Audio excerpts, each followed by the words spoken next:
ऑस्ट्रेलियाई साहिल मोंडाई में दहशतगर्दों के हमले के दौरान 43 साल अहमद ने कमाल कर दिया। जान पर खेलकर एक हमला आवर को दबोच लिया, असलहा छीना और इस दौरान उसको गोलियां भी लगीं, लेकिन उन्होंने हार ना मानी।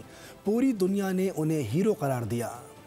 हमला आवर से असलहा छीना, दर्जनों अफराद की जान बचाई। ऑस्ट्रेलवी शहरी ने कमाल कर दिया। मोंडाई साहिल पर दहशतगर्दों ने हमला किया, हर तरफ गोलियों की गूंज थी।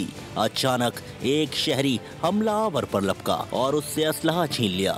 वीडियो सोशल मीडिया पर वायरल हुई। ऑस्ट्रेलवी शहरियों ने दहशतगर्दों का मुकाबला करने वाले को हीरो करार दे दिया। There was a heroic but a good Samaritan Australian that jumped on the gun. One of the gunmen put him down, basically took the gun, was pointing the gun at him, but didn't shoot him.